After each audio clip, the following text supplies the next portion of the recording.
नमस्कार। पटना के राजनीतिक गलियारों में बड़ी जोरों की चर्चा है कि बिहार के मुख्यमंत्री नीतीश कुमार क्या एक बार फिर से कुछ राजनीतिक करतब दिखाएंगे? क्या फिर से पलट जाएंगे या कुछ और नया तरकीब अपनाएंगे? क्योंकि खबर यह है कि भारतीय जनता पार्टी के तरफ से बहुत ज्यादा उनके ऊपर प्रेशर है, ऐसा सूत्रों के हिसाब से कहा जा रहा है। और राजनीतिक गलियारों में इस बात की भी चर्चा है कि महाराष्ट्र के चुनाव के परिणाम से भी बिहार के मुख्यमंत्री घबराए हुए से हैं, क्योंकि बिहार में भारतीय जनता पार्टी पहले से ही एनडीए में एक सबसे बड़ी पार्टी है और 2020 के विधानसभा चुनाव में कम सीट जीतने के बाद भी नीतीश कुमार को मुख्यमंत्री बनाकर करके बीजेपी ने कुछ ऐसा मैसेज दिया मानो जैसे कुछ चैरिटी करा हो। और इस बार नीतीश कुमार को लगता है कि कहीं महाराष्ट्र की तरह जो एक नाथ शिंदे के साथ हुआ, कहीं उनके साथ भी तो नहीं हो जाएगा ऐसा। तो इस तरह से वो दिल्ली में भी नीतीश कुमार आए हुए हैं। जेपी नड्डा से भी मुलाकात हुई है। दिवंगत प्रधानमंत्री मनमोहन सिंह के पार्थिव शरीर को भी अपना ट्रिब्यूट पे करने वो गए थे। लेकिन इसी बीच एक तो राज्यपाल बदल करके आ गए हैं, केरल से उठ करके बीजेपी के बहुत बड़े पुराने जो शीर्ष के नेता थे आरिफ मोहम्मद खान, वो पटना में आ चुके हैं राजभवन में। और साथ में ही गर्दनी बाग में जिस तरह से छात्रों का जो आंदोलन चल रहा है, उस आंदोलन के पीछे है कौन? क्या वजह है कि वो आंदोलन जो है इतनी ठंड में भी इतनी तीव्र गति से बढ़ रहा है? क्या कहीं नीतीश कुमार को किसी ट्रैप में तो फांसने की कोई साजिश नहीं है? और जिस तरह से प्रशांत किशोर ने धावा बोल रखा है नीतीश कुमार के खिलाफ, तो ये कई सारे सवाल ऐसे हैं जिनकी वजह से एक भूमिका से बनते हुए दिखाई पड़ती है कि नीतीश कुमार के ऊपर कहीं न कहीं प्रेशर पड़ रहा है। इन सभी विषयों के ऊपर हम चर्चा करने के लिए हमारे साथ जुड़ रहे हैं बिहार के जानकार और वरिष्ठ राजनीतिक विश्लेषज्ञ अमित कुमार। अमित जी, पटना के गलियारे में बहुत ज्यादा चर्चा है कि नीतीश कुमार, उनका इतिहास है पलटने का, बहुत पलटे हैं इतिहास में, फिर से पलटेंगे क्या? मनीष जी नमस्कार। आपको नव वर्ष की बहुत सारी शुभकामनाएं और आपके दर्शकों को भी नव वर्ष की ढेर सारी शुभकामनाएं। सही कहा मनीष जी। अब तो नए नए साल में हम लोग एंटर कर गए हैं, लेकिन लगातार नीतीश कुमार सुर्खियों में बने हुए हैं और सुर्खियों में बने रहने का बहुत कारण है। इतिहास भी इसी ओर इशारा करता है, चूंकि नीतीश कुमार पीछे भी बार बार अल्टा पलटी कर चुके हैं, इसलिए इन सुर्खियों में लोगों की दिलचस्पी भी बढ़ती जा रही है। लेकिन पिछले कुछ दिनों से जो हम लोग सामने देख रहे हैं, ऐसा लग रहा है कि देखो इस साल 2025 में बिहार में विधानसभा का चुनाव होना है और बीजेपी और जदयू दो मुख्य पार्टियां हैं एनडीए में, और कम सीट होने के बावजूद भी नीतीश कुमार वहां मुख्यमंत्री बने हुए हैं। लेकिन नीतीश, इसमें कोई दो मत नहीं है कि एक बहुत लोकप्रिय चेहरा है और नीतीश के कद काठी के बराबर का कोई नेता बीजेपी के पास नहीं है। भले उनके पास नंबर ज्यादा हो, लेकिन अगर आप मुख्यमंत्री कैंडिडेट की बात करेंगे तो नीतीश के का जो कद है, वो पिछले 19 साल से लगातार मुख्यमंत्री बने हुए हैं और आज भी वो इतना न्यूट्रल जैसा दिखते हैं कि उनको इंडिया ब्लॉक भी जो आरजेडी जो राइवल है बीजेपी, यहाँ पर बीजेपी का भी और मुख्य पोजीशन भी है बिहार में, वो हर लोग नीतीश को कभी भी लेने के लिए तैयार होता है। अगर कांग्रेस की भी बात करें तो कांग्रेस भी तैयार है। पूरा इंडिया ब्लॉक के कोई साथी, मतलब नीतीश हर में कभी भी जहां जाएंगे उनका स्वागत होता है। तो ऐसे में जो बिहार में लगातार ये जो चर्चा में बना हुआ है, तो लोगों की दिलचस्पी बढ़ गई है। मुझे लगता है कि आने वाले विधानसभा में नंबर ऑफ सीट्स पर कौन पार्टी कितना लड़ेगा, उन सब को लेकर अंदर खाने कुछ ना कुछ इन लोगों के बीच में खींचतान चल रहा है। मनीष जी। अमित जी, नीतीश सबके हैं, ये एक बड़ा सा बैनर जो है उनके निवास पर हमेशा रखा रहता है और जब मर्जी होता है अपने सहूलियत के हिसाब से वो बड़ा सा बैनर जो है वो अपने घर से बाहर निकाल के रख देते हैं कि नीतीश सबके हैं। नीतीश जो है जहां चले जाएंगे उनके हो जाएंगे। नीतीश को कहीं जाने में कोई दिक्कत नहीं है। और अमित जी, मकर संक्रांति आने वाला है 14 जनवरी को।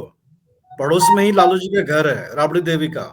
कहीं भोज खाने वहां तो नहीं चले जाएंगे? चूड़ा दही, चूड़ा दही खाने जाएंगे तब तो फिर पलट जाएंगे। मनीष जी, मकर संक्रांति जो बिहार में मनाया जाता है उसका भी इतिहास है और बहुत बार राजनीतिक उथल पुथल उसी दही चूड़ा और खिचड़ी खाने के दरमियान हुआ है। और बिहार में परंपरा है, हर बड़े नेता अपने फॉलोअरों के लिए भी दही चूड़ा का भोज का आयोजन करते हैं और साथ में विपक्षी पार्टियां या जो भी उनके कंटेम्प्रोरी दूसरे राजनीतिक बड़े राजनेता हैं, अलग अलग बेशक अलग राजनीतिक दल में हो, सब एक दूसरे के यहाँ जाकर दही चूड़ा खाते भी हैं और अपने यहाँ निमंत्रण भी देते हैं और शाम में खिचड़ी के साथ ये खत्म होता है। तो कहीं खिचड़ी भी अंदर पक रहा हो, इस जो बार बार संभावना जताई जा रही है। और आजकल तो पिछले 15 दिन से अगर आप ध्यान देंगे, बिहार में जिस हिसाब से नए गवर्नर की नियुक्ति हुई, नए गवर्नर जब पटना आए तो उनके स्वागत में मुख्यमंत्री खड़े हुए नहीं दिखे, जो कि परंपरा है कि जब भी नए राज्यपाल आते हैं तो वो एयरपोर्ट पर उनका स्वागत करने के लिए मुख्यमंत्री खुद सामने उनको स्वागत करते हैं। तो यहाँ जबकि जो नए गवर्नर हैं आरिफ मोहम्मद खान और नीतीश कुमार एक ही कैबिनेट में मंत्री भी रह चुके हैं केंद्र सरकार में, तो दोनों की अच्छी मित्रता भी है। बावजूद इसके नीतीश कुमार उन्हें रिसीव करने नहीं गए। जिस दिन गवर्नर आए उस दिन नीतीश कुमार दिल्ली में थे। तो कहीं अब खिचड़ी पक रहा है। 14 और 15 जनवरी को क्या होगा इसका लोग इंतजार कर रहे हैं, लेकिन मुझे लगता है कि गठबंधन जो है ये ज्यों का त्यों बना रहेगा। ये एक दूसरे पर खाली अभी ज्यादा सीट लेने के लिए इस तरह का दबाव बनाया जा रहा है और कहीं ना कहीं अंदर खाते बीजेपी के मन में तो होगा मनीष जी कि नीतीश कुमार अगर कुछ खुद ही छोड़ दे भारत रत्न लेकर, उनकी आयु भी हो गई है, चलता भी रहता है कि उनकी तबीयत अब पहले जैसा नहीं है, एज रिलेटेड बहुत सारी बीमारियां, शायद वो दिल्ली में इलाज के लिए ही आए थे। तो इस तरह की बातें चल रही है, लेकिन मकर संक्रांति तक इंतजार करते हैं मनीष जी। हाँ, दही चूड़ा खाने पर वहां पर देखना होगा कि राबड़ी देव के यहाँ जाते हैं कि नहीं जाते हैं। नीतीश जी कई बार जा चुके हैं, पैदल ही चले जाते हैं, पड़ोस में ही घर है और घर जाकर के वहां पर चाचा भतीजा वाला मेल भी हो जाता है। लेकिन जो भतीजा है अमित जी उफान पर हैं। तेजस्वी यादव पूरे बिहार का यात्रा कर रहे हैं, 2500 रुपये मैया सम्मान का रजिस्ट्रेशन भी करा रहे हैं। वो हेमंत सोरेन से सीख लिए हैं और आज अरविंद केजरीवाल के तर्ज पर जा रहे हैं कि रजिस्ट्रेशन शुरू कर दिए हैं, कैंप लगा रहे हैं, महिलाओं के बीच जाकर के फॉर्म भरवा रहे हैं और बीजेपी के भी नक्शे कदम पे चल रहे हैं। तेजस्वी यादव पूरे राज्य में मेंबरशिप ड्राइव खोल के रखे हुए हैं। हर बूथ पर बनाना है कम से कम 20 मेंबर और पैसा भी ले रहे हैं ताकि चुनाव लड़ने के लिए मतलब अपने पास धन संपदा भी हो जाए।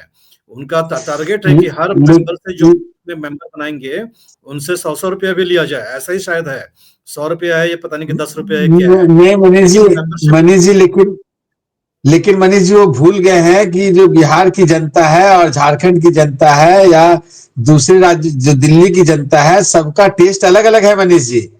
मतलब अगर जो हम लोग बार बार बोलते हैं कि काठ की हांडी बार बार नहीं चढ़ती है, तो कोई जरूरी नहीं है कि हेमंत सोरेन जिस फॉर्मूला से दोबारा वापसी कर गए हैं वही फॉर्मूला बिहार में भी चल जाएगा। बिहार को समझना इतना आसान है, बिहारियों को आप ठग नहीं सकते हैं। अब देखिए अभी हेमंत सोरेन, वो भी तो बिहारी पूछेंगे कि हेमंत सोरेन जब मैया सम्मान योजना का जब घोषणा किए थे तो आज 7-8 महीना, जब आज के 10 महीने के बाद बिहार में चुनाव है, तो 10 महीने तक मैया सम्मान योजना का अगर हर महीने नहीं मिला मनीष जी तब क्या होगा? तो अगर जो आप घोषणा कर रहे हैं इसका जुड़ाव कहीं ना कहीं जहां इन सब राज्यों के भी लोग को झारखंड पर नजर होगा कि जो अगर राजनेता या जो राजनीतिक पार्टी कुछ रेवड़ी की बात करके वापिस आ जाते हैं तो क्या वो रेवड़ी मिलता है जनता को? तो 10 महीने तक जो जैसे खबर आ रही है झारखंड से, 10 महीने तक उस रेवड़ी को खींच पाएंगे हेमंत, इसमें डाउट है मनीष जी। और दूसरा क्या है कि जो अब जो पहले जो था कि सबको मैया सम्मान योजना, जब चुनाव प्रचार के दरमियान तो सुनने में आता है कि 18 से 50 में सबको मिलेगा, जब देने वाली बात आती है तो इफ बट लगने लगता है मनीष जी।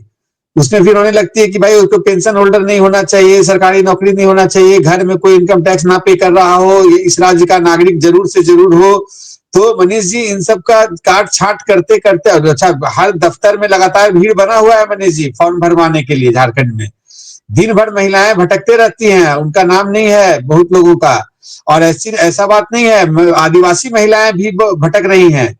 अभी तो अतिक्रमण के नाम पे जो सबसे ज्यादा घर तोड़ा गया आदिवासी महिलाओं का ही तोड़ा गया झारखंड में मनीष जी। तो हम लोग अब जब चूंकि बिहार की बात कर रहे हैं तो बिहार में तेजस्वी यादव उसी फॉर्मूले को कॉपी कर रहे हैं, चूंकि वो लगातार हेमंत के संपर्क में थे और वहां झारखंड में भी एक सीट आरजेडी को भी लड़ने के लिए मिला था, 6 सीट, और उनके लोग जीत कर आए हैं।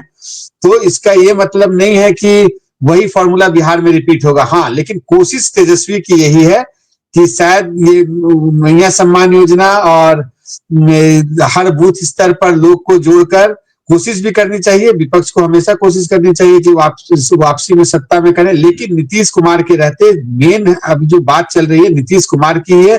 नीतीश कुमार जिधर होंगे उसी की सरकार बनेगी, ये तेजस्वी को भी पता है मनीष जी। लेकिन नीतीश बार बार कह रहे हैं कि इस बार नहीं भागेंगे, इस बार नहीं पलटेंगे, ये बहुत बार बार बोल रहे हैं। प्रधानमंत्री नरेंद्र मोदी को भी बोलते रहते हैं कि हम इधर 3-4 बार चले गए थे लेकिन अब नहीं जाएंगे, अब एनडीए के साथ ही रहेंगे। लेकिन नीतीश कुमार का एक और स्टेटमेंट है अमित जी, ऐसा माना जाता है कि उन्होंने बोला था कि अगर सीआईए का एजेंट भी 24 घंटा उनके साथ रह जाएगा तो उनके मन में क्या बात है वो नहीं जान पाएगा। तो उनके मन में क्या बात है वो तो मतलब उसके साथ रहने वाले को भी नहीं पता है। लेकिन वो बार-बार कह रहे हैं कि हम नहीं जाएंगे, इस बार नहीं छोड़ेंगे साथ बीजेपी का। लेकिन नीतीश कुमार के साथ राम जन्मभूमि मूवमेंट में उमा भारती कहा करती थी कि ये बार-बार बोलते हैं अपोजिशन वाले कि हिंदू मुस्लिम भाई भाई, तो उमा भारती कहती थी कि जो बात आप बार-बार बोलते हैं इसका मतलब वो सही नहीं है। तो अब ये जो नीतीश जी बोलते हैं कि हम नहीं भागेंगे, नहीं भागेंगे, बार-बार बोलते हैं कि भाग तो नहीं जाएंगे। मनीष जी, नीतीश जी के बारे में पुराना सब लोग बोलते हैं, बार बार बोलते हैं कि उनके पेट में दांत है। जब मैं शुरुआती किया था राजनीतिक करियर में तो मैं समझ ही नहीं पाता था मनीष जी, ये लोग क्या बोल रहे हैं पेट में दांत है। लेकिन अच्छा, जहां तक उनकी बोलने की बात है तो जब तक वो आरजेडी के साथ थे तब तक भी वो लगातार बोलते थे कि मैं कसम खा रहा हूं कि जीवन में नहीं जाऊंगा उधर। बीजेपी वाले ये बोलते थे कि अब हमने कसम खा लिया है कि जीवन में दोबारा उनको नहीं लेंगे। लेकिन जब ये सब चीज हम लोग देख चुके हैं तो आप सही बोल रहे हैं कि नीतीश जी जितना बार बोलेंगे कि मैं नहीं जा रहा हूं तो शक और लगेगा क्या कि वो क्यों बोल रहे हैं बार बार। क्योंकि पीछे जो इतिहास है, इतिहास के हिसाब से तो जो बोलते हैं उसका उल्टा ही होता है। तो ये तो नए साल में हम लोग चूड़ा दही खाते खाते, हम लोग दही चूड़ा खाते खाते हम लोग और नजदीक से जानने की कोशिश करेंगे मनीष जी। तो दही चूड़ा का इंतजार रहेगा। देखते हैं नीतीश कुमार अपने घर से निकल करके पैदल पड़ोस में राबड़ी जी के यहाँ जाते हैं कि नहीं जाते हैं। बड़ा सियासी गलियारा जो है गर्म है अफवाहों के माहौल से, और आने वाले समय में हम देखेंगे बिहार की राजनीति में तापमान कितना बढ़ता है। हालांकि अभी ठंड का दौर है। अमित जी, आपका हमसे बात करने के लिए बहुत बहुत धन्यवाद। धन्यवाद मनीष जी।